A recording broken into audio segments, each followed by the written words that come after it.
सभी का India voice पर मैं आपके साथ निकिता कश्यप। मिशन 2027 का ट्रेलर शुरू। जी हां, ये बात हम इसलिए कह रहे हैं क्योंकि 4 दिनों से चल रहे यूपी विधानसभा के मानसून सत्र में यूपी की राजनीति पूरे तरीके से गर्मा गई है।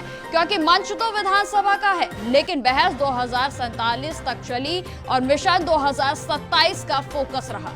विधानसभा के मंडल में बुधवार की सुबह 11 बजे यूपी विजन डॉक्यूमेंट 2047 पर लगातार 24 घंटे की चर्चा हुई। सीएम योगी आदित्यनाथ ने मिशन 2027 की बात पर समाजवादी पार्टी को घेरा और कहा कि जिस पार्टी ने गाय माता को भूखा मरने पर मजबूर किया उसे श्राप लगेगा।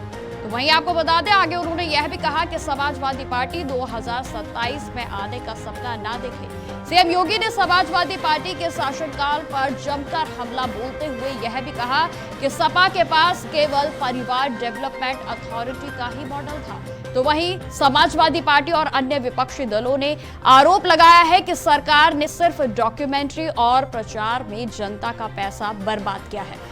तो आपको बता दें कि जिस तरीके से एक तरफ 2047 का विजन है, तो वहीं दूसरी तरफ 2027 की जंग अब शुरू हो गई है।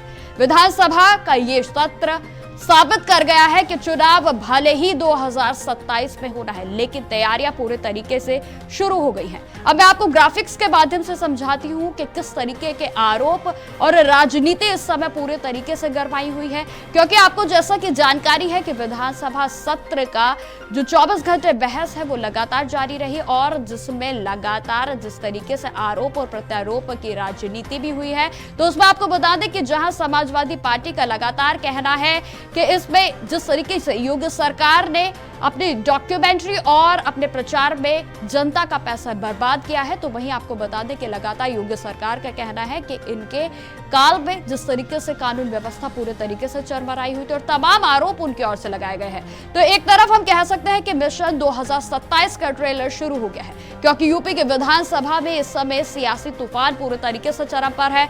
2047 का सपना वर्सेस 2027 की रणनीति इस समय विधानसभा के सत्र में पूरे तरीके से देखने को मिली, जहां 2047 के विजन पर दिखा कि 2027 का एजेंडा पूरे तरीके से साफ हो रहा है और जहां हर कोई अब विपक्ष की बात हो या फिर पक्ष में बैठी सरकार की बात हो, वो 2027 का सपना देख रहे हैं। विधानसभा में विजन डॉक्यूमेंट 2047 पर 24 घंटे चर्चा चली और जिसमें सीएम योगी आदित्यनाथ ने समाजवादी पार्टी पर जमकर तीखा हमला भी बोला, जिसमें सीएम योगी आदित्यनाथ की ओर से कहा गया कि गाय माता को भूखा मारा आपको श्राप मिलेगा। और वहीं उन्होंने यह भी कहा है कि 2027 में समाजवादी पार्टी वापस आने का सपना ना देखे। तो वहीं आपको बता दें कि समाजवादी पार्टी का कहना है कि सरकार डॉक्यूमेंट्री राज चला रही है।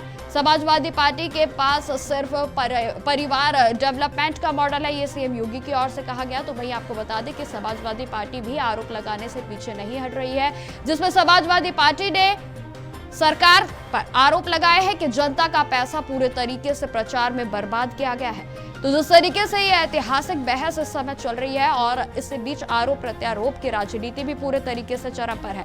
फिलहाल मैं आपको सुनाती हूं कि सीएम योगी आदित्यनाथ की ओर से विधानसभा में क्या कुछ कहा गया। जीवेत सुखम जीवेत ऋणम कृत्वा घृतम पिबेत भस्मीभूतस्य देहस्य पुनरागमन कुतः। और ये स्थिति आप लोगों की है, यानी केवल अपने तक सीमित करना। आपका परिवार डेवलपमेंट अथॉरिटी भी उसी का नमूना है। यही है, ये परिवार डेवलपमेंट अथॉरिटी की भावना ही इस पर आधारित है, जिसके बारे में स्वामी विवेकानंद ने कहा था कोप मंडूक होना। उन्होंने अपनी कथाओं में, अपने प्रवचन में एक बात को कहते थे कि एक कुएं में एक मेढक था।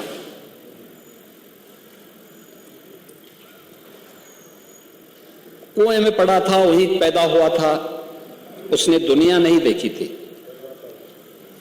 तो एक दिन बाहर का एक मेढक दुर्भाग्य से वहां आ गया। तो उसने पूछा कहां से आए हो? उसने कहा मैं समुद्र से आया हूं। कहा समुद्र कैसा है? उसने कहा बहुत बड़ा है। कहा कितना बड़ा? तो उसने छलांग लगाई, तो कुएं की तो छलांग सीमित ही होगी। उसने कहा क्या इससे बड़ा? उसने कहा इससे भी बड़ा। उसने एक और छलांग लगाई, कहा इससे भी बड़ा, कहा इससे भी बड़ा। कहा तुम झूठ बोलते हो। और मुझे लगता है यही दृष्टि कूप मंडूक वाली आप लोगों की है। गाय का दूध पिया, लेकिन गाय के दूध को कहीं भी आपने उसके प्रति कृतज्ञता ज्ञापित कर सकेंगे? आपको तो गौ माता का ही श्राप ले डूबेगा।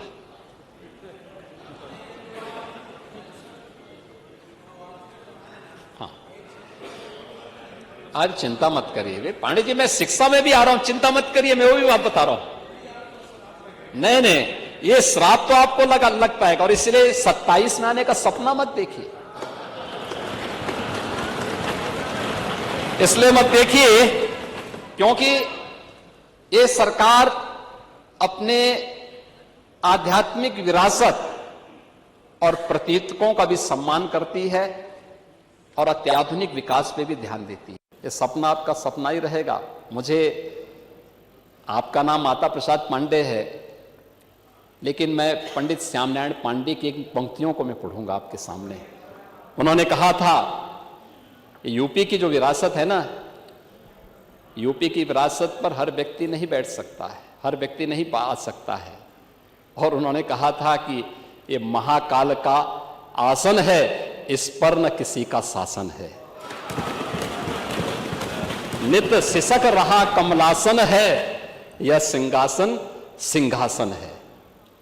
यह सम्मानित अधिराजों से, अर्चित है राज समाजों से, इसके पदरज पोछे जाते भूपों के सिर के ताजों से। इसकी रक्षा के लिए हुई कुर्बानी पर कुर्बानी है, राणा तू इसकी रक्षा कर, यह सिंहासन स्वाभिमानी है। इस विषय पर चर्चा करने के लिए हमारे साथ हमारे मेहमान भी जुड़ गए हैं, जिसमें सत्येंद्र त्यागी जी हैं, बीजेपी से नेता। सर, आपका बहुत बहुत स्वागत है चैनल पर। तो वहीं समाजवादी पार्टी से प्रवक्ता धर्मेंद्र सिंह जी हमारे साथ जुड़ गए हैं। सर, आपका भी बहुत बहुत स्वागत है। तो धर्मेंद्र जी, आज शुरुआत आपसे होगी।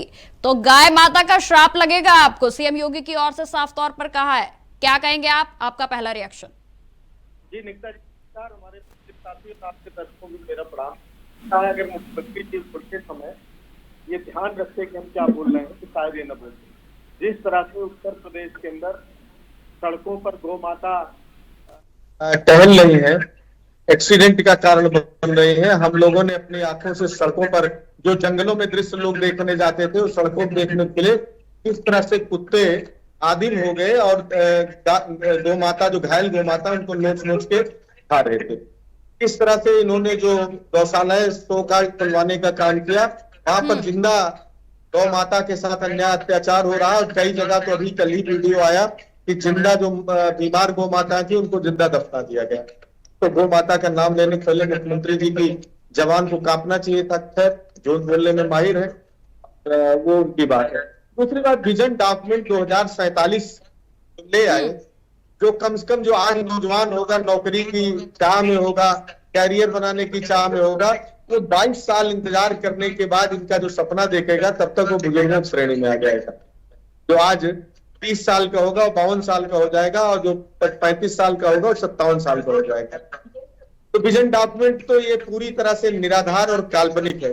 सच ये होता कि अगर आते और ये कहते कि मुझे जो मौका उत्तर प्रदेश की महान जनता ने दिया था, जिन वादों को लेकर के हम आए थे, चाहे महिला सशक्तिकरण की बात हो, चाहे किसानों से किया गया वादा हो, निवेश के लिए किया गया वादा हो, जो किसानों की आय की वृद्धि हो या आम जनता की आय वृद्धि में जो किया गया वादा हो, स्वास्थ्य में, शिक्षा में, ऊर्जा के क्षेत्र में जो वादा किया गया था, आईटी सेक्टर में, महिला सशक्तिकरण में जो वादा किया गया था, दलित उत्पीड़न को रोकने की कानून व्यवस्था का जो वादा किया था, जिसमें लूट, डकैती, अपराध, अपहरण, दलित उत्पीड़न, महिला अपराधों में उत्तर प्रदेश देश में लगातार नंबर 1 बना है।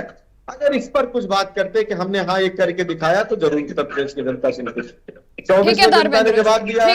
और अब सत्येंद्र जी, जिस तरीके से विधानसभा सत्र पूरे 24 घंटे जो है चला है, उसमें विधानसभा का सत्र कब और राजनीतिक रण जो है वो ज्यादा लग रहा था? सत्येंद्र जी। इंडिया वॉइस के चैनल के माध्यम से मेरे सभी दर्शकों को, धर्मेंद्र जी को, निकिता जी, आपको सभी को राम राम, जय श्री राम, राधे राधे, नमस्कार, हर हर महादेव, भारत माता की जय, वंदे मातरम, जय श्री राम, जय श्री राम, जय जय श्री राम। और कल जैसा कि 15 अगस्त है, सबको पता है स्वतंत्रता दिवस है, सबको मैं हार्दिक बधाई और शुभकामनाएं देता हूं। और आज 14 अगस्त है, जो कि भारत और पाकिस्तान के बंटवारे का कारण था, जिसको भारतीय जनता पार्टी पूरे देश में विभीषिका के नाम से मना रही है। तो पूरे देश को इसकी जानकारी होनी चाहिए कि 14 अगस्त को क्या हुआ था। हिंदुस्तान पाकिस्तान का बंटवारा हुआ था और उसमें 14 अगस्त को कितना अत्याचार हुए थे, ये सारी जानकारी देश को होनी चाहिए, पहली बात। दूसरी बात, अब हम आते हैं मुद्दे पर। जो हमारे उत्तर प्रदेश के मुख्यमंत्री योगी आदित्यनाथ जी ने, योगी महाराज जी ने जो कहा है वो बिल्कुल सही कहा है कि आप 2027 का सपना न देखें। आपने जिस तरीके से गौ माताओं की हत्या करवाई, गौ माताओं को कटवाया या गौ माताओं के लिए कुछ नहीं किया, तो गौ माता का श्राप लगेगा। और ये सत्य बात है, क्योंकि जब भी बातें आती हैं, वैसे तो ये यादव कुल से हैं, यादव कुल का मतलब वैसे ही कृष्ण जी के वंशज होते हैं। और कृष्ण जी की पूज्य, आप सभी को पता है कि गाय माता को वो कितना प्यार करते थे, गाय माता को कितना पूजते थे। तो मैं सभी को बताना चाहता हूँ कि उनके गोबर में से इनके राष्ट्रीय अध्यक्ष अखिलेश यादव जी को बदबू आती है, गौशालाओं में से बदबू आती है। तो ये तो सत्यता है। और मैं बात करना चाहूंगा योगी जी की, तो योगी जी उत्तर प्रदेश में ही नहीं, हमारे जैसे सत्येंद्र जी, अभी आपने कहा कि 2027 का सपना ना देखें, आप भी तो देख रहे हैं 2027 का सपना। देखिए, भारतीय जनता पार्टी और उत्तर प्रदेश के मुखिया योगी जी, सबको पता है कि किस तरीके से वो पूरे देश में काम कर रहे हैं। और पूरे देश में उनकी डिमांड है हमारे उत्तर प्रदेश के मुख्यमंत्री जी की। आपने देखा होगा, जब भी चुनाव होते हैं तो वो ब्रांड एम्बेसडर, ब्रांड प्रचारक बन करके पूरे देश में जाते हैं और पूरे देश की जनता उन्हें प्यार करती है। पूरे देश की जनता ये चाहती है कि जिस तरीके से उत्तर प्रदेश में माफिया खत्म कर दिए, गुंडाराज खत्म कर दिया, महिलाओं को सुरक्षित कर दिया, शिक्षा को बढ़ावा दे दिया, विकास की एक गति पैदा कर दी। एक समय वो हुआ करता था कि परिवार डेवलपमेंट अथॉरिटी सिर्फ परिवार के लिए सोचा जाता था, परिवार के लिए काम होता था, परिवार का विकास होता था, परिवार के लोगों के लिए ही काम होता था। तो सत्येंद्र जी, क्या ये मान लें कि 2027 की तैयारी आपने शुरू कर दी है? पार्टी ने विधानसभा सत्र से ही 2027 की तैयारियां शुरू कर दी हैं। निकिता जी, Bharatiya Janata party 24/7 into 365 days हमेशा चुनावी मोड में रहती है, हमेशा चुनाव में हमेशा तैयारी के साथ रहती है। इसी के लिए ये जो खर्चे ना हो, देश के खर्चे बचे, इसीलिए 1 नेशन 1 इलेक्शन आप लोगों ने देखा होगा, उस पर भी वार्ता हो रही है, चर्चा हो रही है, कार्यक्रम हो रहे हैं। जो कि अम्बेडकर जी का सपना था, जो हमारे देश का सपना था, सबका सपना था कि एक राष्ट्र एक चुनाव होना चाहिए, 1 नेशन 1 इलेक्शन होना चाहिए। उस पर भी कार्य चल रहा है, उस पर भी भारतीय जनता पार्टी पूरा समर्थन कर रही है। और रही बात चुनाव की, तो भारतीय जनता पार्टी हमेशा चुनावी मोड में रहती है, हमेशा जनता के तो सत्येंद्र जी, विधानसभा सत्र से ही क्या प्रचार शुरू हो जाएगा? विधानसभा सत्र में लेखा जोखा रखा जाता है कि सरकार ने क्या कुछ विकास कार्य किए और फिर विपक्ष के जवाब दिए जाते हैं, तो क्या वहीं से आप प्रचार शुरू कर देंगे? खैर ठीक है, फिलहाल मैं धर्मेंद्र जी आपसे जानना चाहूंगी कि जिस तरीके से 24 घंटे विधानसभा की जो सत्र चला है उस पर तमाम जवाब जो है विपक्ष की ओर से पूछे गए और सीएम योगी ने भी जो है तमाम जवाब दिए हैं, क्या कहेंगे आप?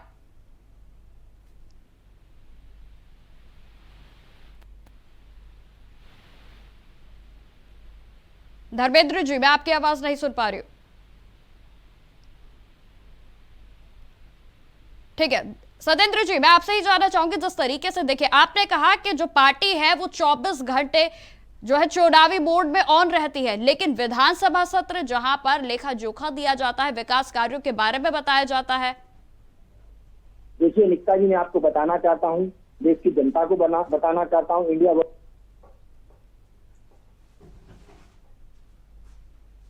हुई है वो 2047 को लेकर के 2047 में भारत को विकसित कैसे बनाना है, भारत को विकसित देश की श्रेणी में लेकर के आना है, उसका सपना माननीय प्रधानमंत्री नरेंद्र भाई मोदी जी ने दिया है, देखा है और उसके लिए संकल्प भी लिया है कि 2047 में भारत देश को विकसित भारत बनाना है। तो विकसित भारत बनाना कौन सी गलत बात है? विकसित भारत पर चर्चा करना। लेकिन सत्येंद्र जी, आपको ऐसा नहीं लगता कि जो जनता है धरातल पर काम जो है बहुत जरूरी है? क्योंकि देखिए, लोकसभा चुनाव में जिस तरीके का प्रदर्शन बीजेपी की लिए आप रिजल्ट जानते हैं, जिस तरीके से रुख जो है बदला है, वो एक बड़ा बदलाव कर सकता है। देखिए निकिता जी, मैं आपको बताना चाहता हूँ कि जब 100 में से बच्चा, ठीक है सत्येंद्र जी, मैं आपके पास दोबारा से आऊंगी। धर्मेंद्र जी, मेरा सवाल था आपसे कि जिस तरीके से विपक्ष ने लगातार सवाल किए, क्या कहेंगे आप? सीएम योगी आदित्यनाथ ने भी जमकर निशाना साधा है समाजवादी पार्टी पर। देखिए, योगी आदित्यनाथ जी झूठ के सहारे निशाना साधते हैं सच जनता के बीच में। हम उनसे कुछ सवाल पूछना चाहते हैं। तो उत्तर प्रदेश में निवेश की बात कर रहे थे, मैं क्रमशः आऊंगा। 4 ग्राउंड ब्रेकिंग सेरेमनी हुई, कभी 50 लाख के एमओयूज हुए, कभी 4 लाख करोड़ के एमओयू हुए। जमीन पर कितने उतरे? उत्तर प्रदेश की प्रति व्यक्ति आय पाकिस्तान की प्रति व्यक्ति आय से भी कम है और राष्ट्रीय औसत के करीब 1/3 के आसपास है। तो उत्तर प्रदेश तो देश की बताते हैं, उत्तर प्रदेश देश का सबसे बड़ा सूबा और जीडीपी में बताते हैं बहुत बड़ा योगदान है। प्रति व्यक्ति आय में हिंदुस्तान के सबसे नीचे से राज्यों में उत्तर प्रदेश है। इसका मतलब यह है कि जनता जो है केवल पूरी तरह गरीब हुई है। आपको मैं एक आंकड़ा बताऊं, नोएडा में अगर 6 लाख का एवरेज होता है प्रति व्यक्ति आय में, तो वहीं बलरामपुर डिस्ट्रिक्ट में 30,000 के आसपास है। ये डिफरेंस उत्तर प्रदेश की, ये हकीकत उत्तर प्रदेश की है। परचेज पावर उत्तर प्रदेश के लोगों की घटी है। किस जीडीपी की बात कर रहे हैं, किस इन्वेस्टमेंट की बात कर रहे हैं? स्वास्थ्य की व्यवस्था इतनी बदहाल है कि आपको देखा होगा पेड़ों में डिप लगा करके टांग करके लोगों की इलाज होते हुए स्ट्रेचर तक नहीं उपलब्ध हो पा रहा है। किस तरह से लाश एक व्यक्ति को अपनी बाइक पर ले जाना पड़ा, अपनी साइकिल पर लाद करके ले जाते हुए पूरे प्रदेश में इनकी सरकार के। तो धर्मेंद्र जी, आप कह रहे हैं कि समाजवादी पार्टी के समय में सब कुछ बहुत बढ़िया था, एकदम बिंदास? नहीं, समाजवादी पार्टी के समय में जो सुविधाएं थी वो हमने 12 से 17 में दी, उसके लिए हम जवाबदेह हैं और अच्छे से अच्छा करने का प्रयास किया। लेकिन आप इतिहास में नहीं अटके रह सकते।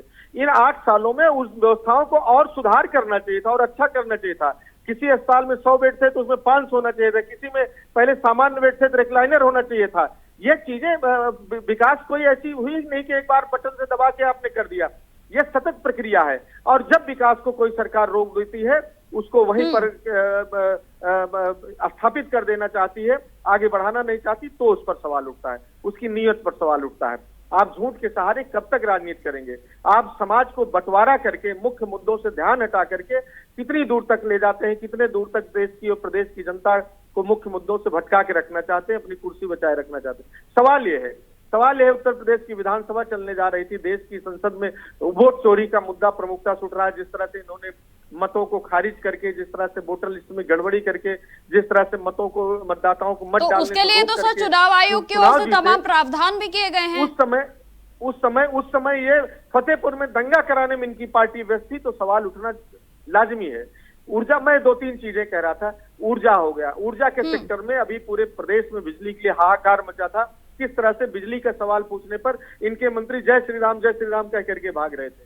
भगवान को भी नए लोग नहीं छोड़ने वाले लोग। शिक्षा में नई शिक्षा नीति लेके आए। ठीक है धर्मेंद्र जी, सत्येंद्र जी, नई शिक्षा नीति का क्या असर है? सत्येंद्र जी, मैं आपसे पूछना चाहूंगी, एक होता है कॉन्फिडेंस और एक होता है ओवर कॉन्फिडेंट। तो ओवर कॉन्फिडेंस जो है वो कभी कभी भारी भी पड़ जाता है। और जिस तरीके से सीएम योगी ने कहा है कि 2027 का सपना ना देखें, तो कहीं ये ओवर कॉन्फिडेंस तो नहीं है?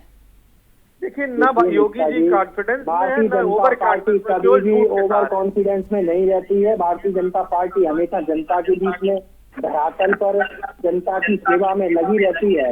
तो वही अपने वर्क के आधार पर, कार्य के आधार पर, अनुभव के आधार पर, क्योंकि भारतीय जनता पार्टी और भारतीय जनता पार्टी का कार्यकर्ता, भारतीय जनता पार्टी का संगठन 24 घंटे किसी न किसी सेवा कार्य में लगा रहता है, किसी न किसी कार्य में लगा रहता है। चाहे वो अब हर घर तिरंगा यात्रा हो, हर घर तिरंगा हो, विभीषिका हो, किसानों के लिए किसान सम्मान निधि हो, हर घर जल योजना हो, मतलब जितनी सारी योजना है, कोई भी गरीब कल्याणकारी, जितनी भी गरीब जन कल्याणकारी जितनी भी योजना है, भारतीय जनता पार्टी कर्म कर रही है, कार्य कर रही है, लगातार कार्य में लगी हुई है। लेकिन वहीं पर समाजवादी पार्टी क्या करती है, जब चुनाव आता है, चुनावी मोड़ में जब वो लोग आते हैं, तब घर से निकलते हैं, वैसे ट्विटर खेलते रहते हैं, कभी जनता के बीच में जाना नहीं है, जनता के दुख दर्द में जाना नहीं है।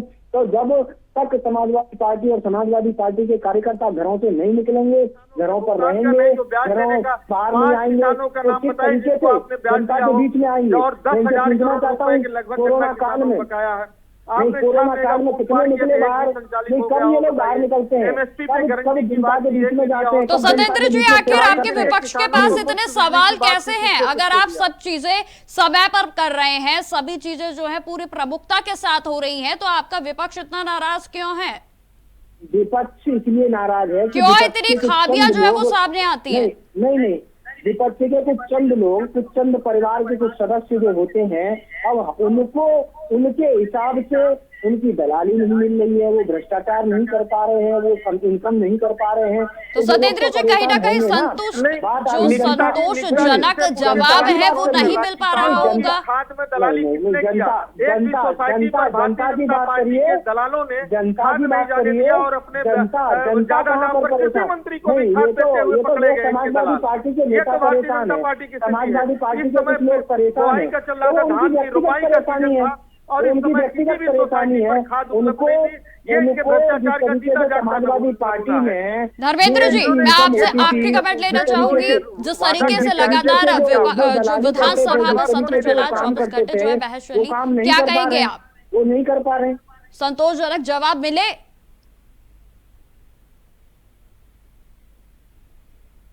धर्मेंद्र जी, क्या आप मेरी आवाज सुन पा रहे हैं?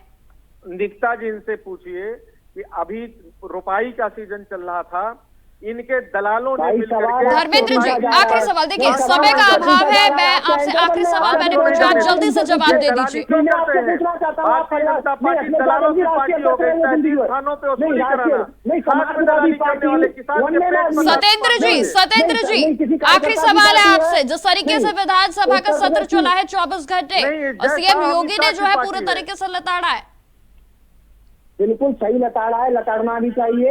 और ये जितनी भी पार्टियां हैं, मैं तो कहता हूं कि एक नियम और कानून भी बनना चाहिए कि कोई भी पार्टी हो, उस पर एक व्यक्ति का। चलिए ठीक है धर्मेंद्र जी, सत्येंद्र जी, आपका हमारे साथ चर्चा में जुड़ने के लिए बहुत बहुत धन्यवाद। तो जिस तरीके से आपको बता दें कि 2047 के विजन के बहाने 2027 की जंग शुरू हो चुकी है, तो वहीं जिस तरीके से गाय माता का श्राप हो या फिर परिवारवाद की बहस, यूपी की राजनीति अब विकास की योजना कम और चुनावी रणनीति ज्यादा लग रही है। और अगली लड़ाई सिर्फ नीतियों की नहीं, नजरिए की होगी। और अब हर बयान, हर बहस अब 2027 की कहानी लिखेगी। तो फिलहाल मेरे साथ इस पेशकश में इतना ही। देश दुनिया की तमाम खबरों की जानकारी के लिए बने रहे हमारे साथ। नमस्कार।